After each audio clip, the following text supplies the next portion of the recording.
Nos sages disent qu'honorer son prochain, et en particulier son épouse, participe à l'élévation spirituelle et à la perfection, donc à la shlemut de cet homme qui honore autrui. Nous allons illustrer ce principe par plusieurs exemples. Dans la paracha Vayera de cette semaine, nous allons étudier au chapitre 18 la réaction d'Abraham Avinu lorsqu'il a, c'était le troisième jour de sa circoncision, à l'âge de 100 ans, il faisait excessivement chaud et il est à la recherche avide d'invités. Lui, l'homme du chesed, malgré sa situation, malgré la chaleur, malgré son âge, recherche des invités. L'Éternel, pour lui faire plaisir, amène 3 anges qui ont une apparence d'hommes, et quand ces 3 anges, donc ces 3 hommes apparemment, se présentent à la vue d'Abraham Avinu, voici ce que dit le texte au chapitre 18. Vaïssa Enav, Abraham leva ses yeux, Vayar veine shlosha anashim, et voici 3 hommes, Nitzavim Ralav, qui se tenaient près de lui. Vayar, Vayarotz, Likratam. Il les a vus et il courut à leur rencontre pour les inviter. Le Midrash Rabbah fait remarquer que dans ce verset, il y a 2 fois le mot Abraham a vu. Il y a écrit 2 fois Vayera. Pourquoi la Torah n'étant pas un texte répétitif, la Torah n'ajoutant pas de mots, c'est comme un code, donc la présence de ces 2 mots demande une explication. C'est le Midrash Rabbah qui donne l'explication. Abraham a vu, dès qu'il a aperçu ces hommes, que c'était des hommes importants. Il a senti, avec son sens du spirituel, il a senti que la présence divine, la Shrina, enveloppait ces 3 hommes. Il s'est donc dit, ce sont des invités importants.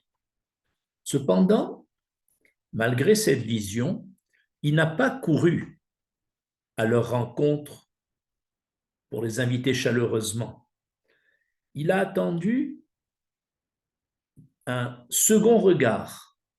Dans ce second regard, il a constaté que ces 3 hommes se portaient du respect mutuel, s'honoraient mutuellement. Alors là, Abraham Avinu a compris que puisqu'ils se portent, puisqu'ils s'honorent mutuellement, alors ce sont des gens bien, et il a couru à leur rencontre. Et ce que vient de dire le Midrash Rabbah reste étonnant. Comment Abraham Avinu, quand il a vu que la Shekhinah, la présence divine, enveloppait ces 3 hommes, cela aurait suffi pour dire que ce sont des hommes importants qui méritaient d'être invités.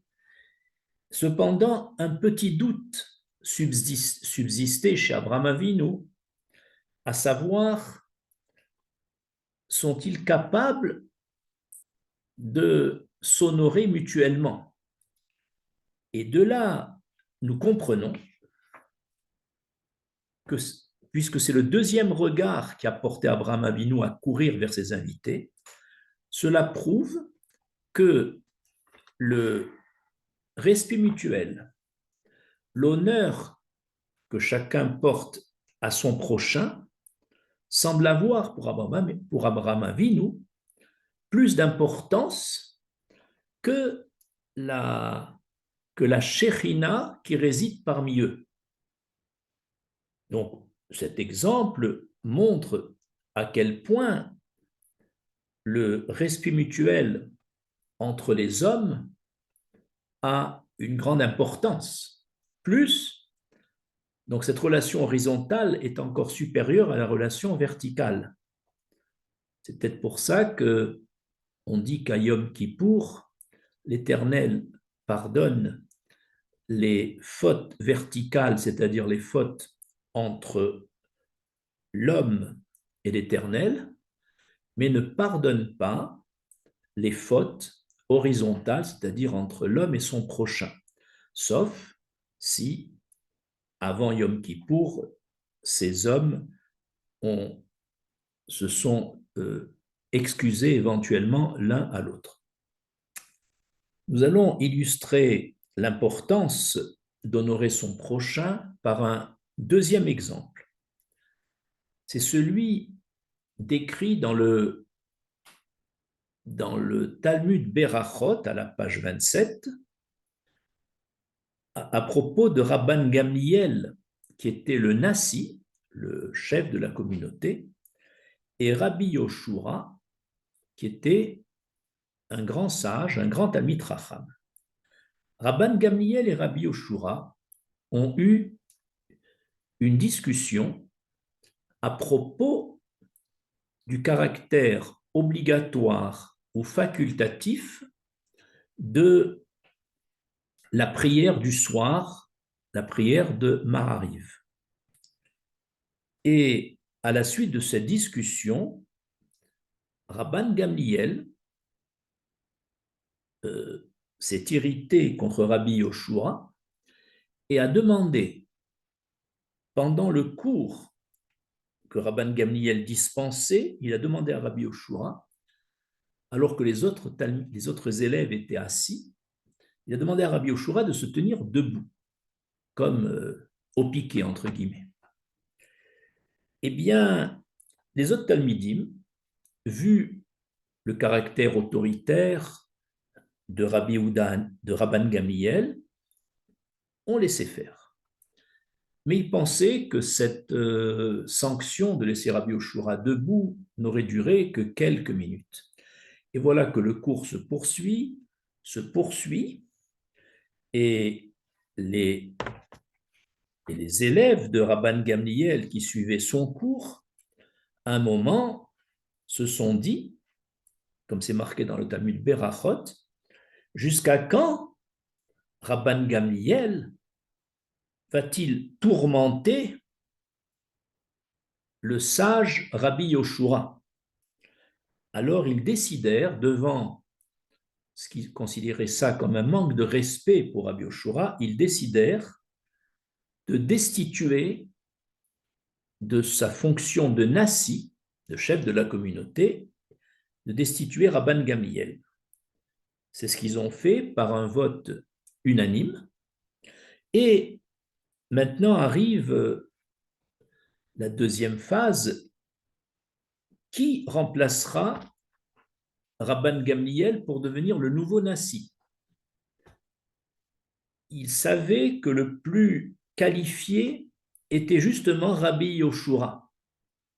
Cependant, ils n'ont pas voulu nommer Rabbi Yoshua à ce poste parce que ça aurait trop offensé Rabban Gamliel. Déjà, Rabban Gamliel a été destitué, donc il a dû avoir certainement une peine, et rajouter à cette peine la nomination de Rabbi Yoshua aurait été une forme de manque de respect, de manque d'honneur pour Rabban Gamliel. Et finalement, ils ont renoncé à nommer Rabbi Yoshua, qui était le plus qualifié, à titre de Nassi, et c'est un jeune sage, Rabbi Elazar ben Azaria, qui a été nommé à ce poste. On voit donc de ce récit à quel point nos sages font attention lorsqu'on risque de manquer de respect et de déshonorer autrui, notamment un sage.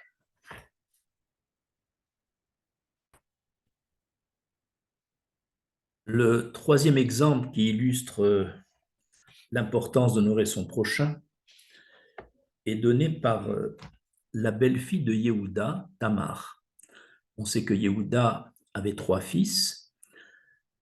Le premier a épousé Tamar et est décédé sans enfant. Et c'est le frère donc du défunt qui a, selon la loi du Lévira, qui a épousé Tamar. Le deuxième également est décédé. Et Yehuda, ayant peur de perdre son troisième fils, ne l'a pas donné à Tamar, la faisant patienter pour respecter la loi du Lévira. Cependant, Tamar, qui a compris que son beau-père ne voulait pas lui donner en mariage son troisième fils, fit donc un stratagème et finalement, il y a eu une relation entre Yehuda, qui était veuf à ce moment-là, et sa belle-fille, mais Yehuda l'ignorait, et poussé par un malheur, par un ange, dans cette relation, Tamar a eu, avec Yehuda, 2 jumeaux, qui vont être à l'origine de la descendance du Mashiach. Et voilà qu'on apprend à Yehuda que sa belle-fille est enceinte, et Yehuda, pensant qu'il s'agit d'un acte d'adultère de sa belle-fille, qui était en attente de la loi du Lévira, Yehuda, en tant que chef du tribunal, a condamné Tamar à mort, à être brûlée, et voilà que Tamar avait le choix soit de dire à son beau-père « c'est toi qui es le père des enfants », en public, ce qui aurait déshonoré, ça aurait peut-être humilié Yehuda, ou alors elle n'a rien dit. Elle a mis sur la table les objets et elle a dit « celui à qui appartiennent ces objets est le père de mes enfants ». Et Yehuda a eu l'attitude magnifique de reconnaître en public que c'était lui. Mais cependant, si on regarde l'attitude de Tamar, elle a préféré être brûlée, ainsi que ses 2 enfants, plutôt que d'humilier publiquement Yehuda. On voit à quel point Tamar a cherché à respecter et à honorer son beau-père. Sur l'exemple de Tamar, le Talmud raconte l'histoire de Mar Rogba, qui avait l'habitude, toutes les veilles de Shabbat, de mettre dans la porte d'un pauvre une somme d'argent pour les besoins du Shabbat. Un jour, ce pauvre a tenu à connaître son bienfaiteur. Et Maroukba n'avait aucune intention de se faire connaître parce qu'il avait peur d'humilier ce pauvre en se faisant connaître. Et dès que le pauvre a cherché à ouvrir la porte pour connaître son bienfaiteur, Maroukba s'est sauvé et est rentré dans un four allumé, dans une petite ruelle. Il préférait, à la limite, se faire brûler que de faire honte à ce pauvre en se faisant connaître. On voit à quel point Maroukba, inspiré par Tamar, portait le respect de l'autre. Nous allons maintenant donner un quatrième exemple d'illustration. C'est l'exemple de Yosef. Yosef, en arrivant en Égypte, vendu par ses frères, a été employé chez un ministre nommé Potiphar. Et Potiphar a été tellement satisfait de ses services qu'il lui a donné carte blanche pour toutes les activités dans son ministère. Voilà que la femme, l'épouse de Potiphar, a porté les yeux sur Yosef, a cherché à le séduire, et un jour où elle a renvoyé tous les gens du palais, elle a insisté pour attirer Yosef. Yosef a pris la fuite et cette femme s'est accrochée à Yosef et lui a retiré sa veste. Yosef a ainsi laissé une pièce à conviction à cette femme qui d'ailleurs va l'accuser de vouloir abuser d'elle, et c'est ce qui va coûter à Yosef plusieurs années de prison. Intéressons-nous maintenant à l'attitude de Yosef. Pourquoi Yosef laisse-t-il une pièce à conviction à cette femme qui va l'accuser? Yosef aurait pu arracher cette veste à la femme, il était assez fort pour pouvoir le faire et fuir avec la veste. La réponse de nos sages est que c'est Ramban qui dit qu'en fait, Yosef a pensé que ce serait un manque de respect, un déshonneur envers cette femme que de lui arracher brutalement cette veste. Autrement dit, même une femme de ce niveau-là, qui a cherché à perdre Yosef en voulant l'attirer dans ses filets, même une telle femme, Yosef a préféré prendre les risques d'être accusé, et c'est ce qui s'est passé, plutôt que de déshonorer cette femme en lui arrachant brutalement sa veste qu'elle tenait entre les mains. Cinquième exemple d'illustration de notre principe, lorsque Bilram va pour maudire le peuple d'Israël envoyé par le roi Balak, son ânesse sur laquelle il est monté voit sur la route étroite un ange qui obstrue le passage de l'ânesse et de Bilram, comme pour dire « n'allez pas maudire Israël ». Et voilà que cette ânesse voit, entre guillemets, voit l'ange qui est là sur la route à s'opposer à leur déplacement, et Bilram, tout prophète qu'il est, ne voit pas. Et cette ânesse va être frappée par Bilram, et l'ânesse, qui avait miraculeusement reçu le don de la parole à ce moment-là, l'ânesse lui dit « Pourquoi me frappes-tu » Et elle lui explique qu'il y a un ange qui obstrue le passage. Dès que l'ânesse a parlé, l'Éternel fit mourir cette ânesse. Pourquoi?